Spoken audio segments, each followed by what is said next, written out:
Hi my dear children, today we can learn about the image formation by convex mirror. சரியா? நம்ம முதல்ல ரே diagrams பார்த்துட்டு அதுக்கு பிறகு நம்ம வந்து டேபுலர் காலம் போடலாம். சரியா? Image formation by convex mirror. Convex mirror வரைகிறோம். The convex mirror is curved outwards. This is the pole. This is the center of curvature. A line joining the pole and the center of curvature is the principal axis. In between pole and center of curvature, there will be focus. அப்படிதானே? இப்போ வந்து இந்த convex மிரர்ல ரெண்டு positions தான். Object position வந்து ரெண்டு position தான். ஏன்னா இங்க கான்வெக்ஸ் மிரர்ல ஃபோக்கஸும் சென்டர் ஆஃப் கர்வேச்சரும் மிரருக்கு உள்ள இருக்கு. அப்படிதானே? அப்போ நம்ம வந்து மிரருக்கு உள்ள போய் நம்ம ஒரு ஆப்ஜெக்டை ஃபோக்கஸ்ல மிரருக்கு உள்ள போய் ஒரு ஆப்ஜெக்டை ஃபோக்கஸ்லயோ சென்டர் ஆஃப் கர்வேச்சர்லயோ நம்மளால வைக்கவே முடியாது. அதனால ஒன்று ஆப்ஜெக்ட் இன்ஃபினிட்டியில் இருக்கணும், இல்லாட்டா ஆப்ஜெக்ட் வந்து போலுக்கும் இன்ஃபினிட்டிக்கும் இடையில ஒரு ஃபைனைட் டிஸ்டன்ஸ்ல இருக்கணும். அப்படிதான் ரெண்டு பொசிஷன் தான் பாசிபிள் இங்க. அப்போ நம்ம ஃபர்ஸ்ட் வந்து இப்போ வந்து ஆப்ஜெக்ட் வந்து இன்ஃபினிட்டியில இருக்குன்னு வச்சுக்கலாம். ஓகே, இதுதான் ஆப்ஜெக்ட், இது இன்ஃபினிட்டியில இருக்கு. ஏபி ஒரு ஆப்ஜெக்ட், அது இன்ஃபினிட்டியில இருக்கு. இப்போ நம்ம இமேஜ் ஃபார்மேஷனுக்கு நம்ம வந்து ரெண்டு ரேஸை கன்சிடர் பண்ணுவோம். அப்படிதானே? அப்போ நம்ம வந்து இந்த ஆப்ஜெக்ட்ல இருந்து ஒரு ரே பேரலா இந்த பிரின்சிபல் ஆக்சிஸ்க்கு பேரலா ஒரு ரே வந்து அது ரிஃப்ளெக்டிங் சர்ஃபேஸ் ஆஃப் த மிரர்ல பட்டு இப்படி டீவியேட் ஆகி இந்த டைரக்ஷன்ல போகும். டைவர்ஜிங் மிரர்னு நம்ம சொல்றதுக்கு காரணம் என்னது? கான்வெக்ஸ் மிரரை டைவர்ஜிங் மிரர்னு நம்ம சொல்றதுக்கு காரணம் அது வந்து இட் டைவர்ஜஸ் த ரேஸ். அதனால இப்போ இந்த டைவர்ஜ் ஆகி போற அந்த ரேஸை நம்ம எக்ஸ்டெண்ட் பண்ணணும்னா பின்னாடி நம்ம எக்ஸ்டெண்ட் பண்ணி விட்டோம்னா அது ஃபோக்கஸ் வழியா பிரின்சிபல் ஃபோக்கஸ் வழியா போகும். இப்படி பேரலல் ரேஸ் இன்னொரு ரே பேரலல் ரே இங்க வந்து ஹிட் ஆகுது, ஹிட் ஆகி இந்த இடத்துல ரிஃப்ளெக்டிங் சர்ஃபேஸ் ஆஃப் த மிரர்ல பட்டு இப்படி டைவர்ட் ஆகி போகுது. இந்த டைவர்ட் ஆகி போற இந்த ரேய நம்ம இப்போ பின்னால எக்ஸ்டெண்ட் பண்ணி விட்டோம்னா அது பிரின்சிபல் ஃபோக்கஸ் வழியா போகும். It appears to meet at the principal focus. அப்போ இந்த ரெண்டு appears to meet at the principal focus இருக்குல்ல, இந்த ரெண்டு ரேஸும் மீட் ஆகும்போது இதுல ஒரு இமேஜ் ஃபார்ம் ஆகும். அந்த இமேஜ் எப்படி இருக்கும்? ஹைலி டிமினிஷ்ட் இமேஜா இருக்கும், பாயிண்ட் சைஸ்ட் இமேஜா இருக்கும். சரியா பிள்ளைங்களா? இதுதான் ஃபர்ஸ்ட் கேஸ். ரெண்டாவது கேஸ் என்னது? ரெண்டாவது கேஸ் ரொம்ப ஈஸி. என்னதுன்னா இப்படி ஒரு கான்வெக்ஸ் மிரர் இருக்கு, போல் இருக்கு, சென்டர் ஆஃப் கர்வேச்சர் இருக்கு. போல் சென்டர் ஆஃப் கர்வேச்சரையும் ஜாயின் பண்ணி ஒரு லைன் வரைஞ்சோம்னா அதான் பிரின்சிபல் ஆக்சிஸ். போலுக்கும் சென்டர் ஆஃப் கர்வேச்சருக்கும் எக்ஸாக்ட்லி நடுவுல ஒரு பாயிண்ட் இருந்தா அதுதான் பிரின்சிபல் ஃபோக்கஸ். இப்போ நம்ம ஒரு ஆப்ஜெக்ட் ஒரு ஃபைனைட் டிஸ்டன்ஸ்ல வைக்கிறோம். ஏபி அப்படின்னு ஒரு ஆப்ஜெக்ட், அது பிரின்சிபல் போல்ல இருந்து கொஞ்சம் ஒரு ஃபைனைட் டிஸ்டன்ஸ்ல நம்ம வைக்கிறோம். வைக்கும்போது ஒரு ரே வந்து இப்படி பேரலல் டு த பிரின்சிபல் ஆக்சிஸா வந்து இப்படி டைவர்ட் ஆகி போகும்.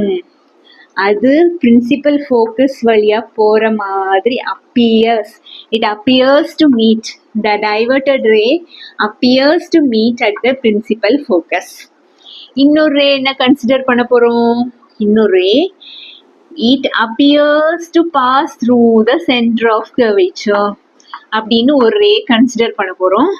If a ray of light appears to pass through the center of curvature, then it hits the mirror at the reflecting surface of the mirror and hit the mirror and it is reflected back in the same direction. அப்போ இந்த ரே appears ரெண்டு appearing ரே இங்க இருக்கலாம், அந்த ரெண்டு ரேயும் ஒரு இடத்துல meet பண்ணும்போது ஒரு virtual image ஃபார்ம் ஆகும். A dash B dash தான் அந்த virtual image. இந்த virtual image எப்படி இருக்கும்? எரெக்ட் இமேஜா இருக்கும். இந்த ஆப்ஜெக்ட் சைஸை விட சின்னதா இருக்கும். virtual இமேஜா இருக்கும். போலுக்கும் ஃபோக்கஸ்க்கும் இடையில ஒரு இமேஜ் ஃபார்ம் ஆகும். இந்த கான்வெக்ஸ் மிரரை தான் நம்ம rear view mirrors of mirror in வெஹிக்கிள்ஸ்ல எல்லாம் சைட்ல ஒரு மிரர் இருக்கும்ல, விங் மிரர்னு சொல்லுவோம்ல, அதை தான் நம்ம ரியர் வியூ மிரர்னு சொல்லுவோம். அப்படிதானே? அந்த ரியர் வியூ மிரர்ஸ் ஆட்டு இந்த கான்வெக்ஸ் மிரர் தான் யூஸ் ஆகுது. நம்ம எவ்வளோ பெரிய லாரி வந்தாலும் லாரியோட இமேஜ் இங்க சின்னதா ஒரு எரெக்ட் இமேஜ் இந்த மிரர்ல நமக்கு தெரியும். ஓகே, அப்போ நம்ம இந்த ரெண்டு ரே டயக்ராம்ஸ் பார்த்தாச்சு. நீங்க ஒரு பேப்பரும் பென்சிலும் எடுத்து பென்சிலை நல்லா ஷார்ப் பண்ணி ஸ்கேல் எடுத்து மெஷர்மெண்ட் எல்லாம் கரெக்டா இந்த போலுக்கும் ஃபோக்கஸ்க்கும் இந்த இடையில உள்ள டிஸ்டன்ஸும் ஃபோக்கஸ்க்கும் சென்டர் ஆஃப் கர்வேச்சர் இடையில உள்ள டிஸ்டன்ஸும் ஈக்குவலா எடுத்து வரைஞ்சு இந்த ரே டயக்ராம்ஸ் வரைஞ்சு பார்க்கணும். நிறைய தடவை வரைஞ்சு பார்த்தாதான் உங்களுக்கு இது மனசுல நிற்கும். இது மனசுல நின்னாதான் நம்ம நியூமெரிக்கல் ப்ராப்ளம்ஸ் எல்லாம் சால்வ் பண்ண முடியும். ஓகே ஓகே, இனி நம்ம டேபுலர் காலம் போடலாம்.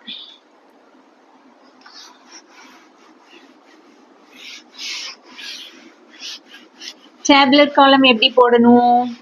ஃபர்ஸ்ட் ஆப்ஜெக்ட் எந்த இடத்துல இருக்கு, பொசிஷன் ஆஃப் ஆப்ஜெக்ட் என்ன எழுதணும்? First position of object. Position of object ஒன்று என்னது? Position of object at infinity. ரெண்டு என்னது? பிட்வீன்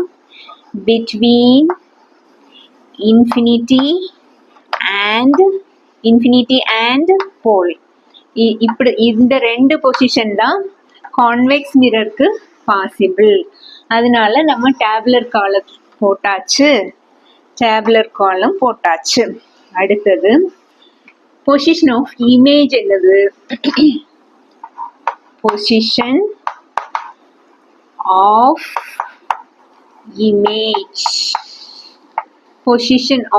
இமேஜ் இன்ஃபினிட்டியில வச்சா எந்த இடத்துல இமேஜ் ஃபார்ம் ஆகும்? ஃபோக்கஸ்ல, அட் ஃபோக்கஸ். சரியா? அடுத்து பொசிஷன் ஆஃப் இமேஜ் எழுதியாச்சு. அடுத்து என்ன எழுதணும்? சைஸ் எழுதணும். Size of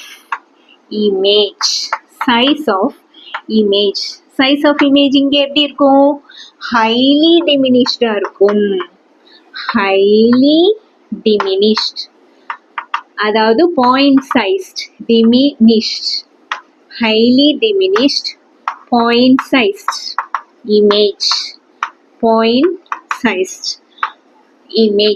size of image highly diminished point sized. அப்புறம் இங்க என்னது?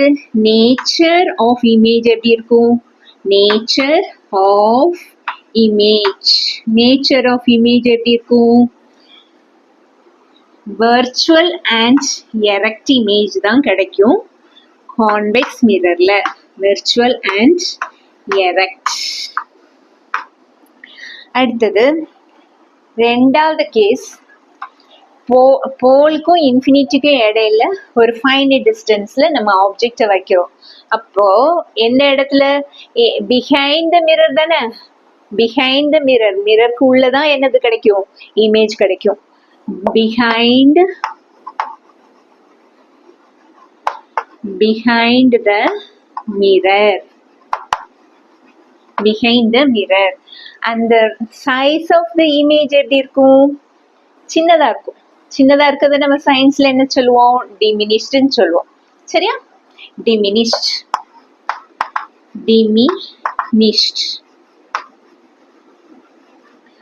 அந்த நேச்சர் ஆஃப் இமேஜ் எப்படி இருக்கும்?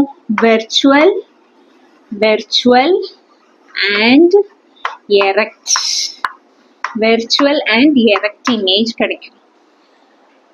கண்ணாடிக்குள்ள தெரியுற இமேஜ் என்னது? virtual image தானே. அதை நம்ம ஸ்க்ரீன் எல்லாம் வச்சு அதுல எல்லாம் இமேஜ் தெரியாது. ஸ்க்ரீன்ல தெரியக்கூடிய இமேஜ் வச்சு அதுல ஒரு ஸ்க்ரீன் வச்சு அதுல இமேஜ் தெரிஞ்சாதான் அது ரியல் இமேஜ். இது கண்ணாடிக்குள்ள தெரியுற இமேஜ் எல்லாமே வர்ச்சுவல் இமேஜ். இப்போ இங்க கான்வெக்ஸ் மிரர்ல வர்ச்சுவல் அண்ட் எரெக்ட் இமேஜ் கிடைக்கும். அப்போ நம்ம இன்னைக்கு என்னெல்லாம் பார்த்தோம்? Image formation by convex mirror by using the ray diagrams பார்த்தோம். அப்புறம் நம்ம எல்லாம் டேப்லேட் பண்ணி போட்டாச்சு.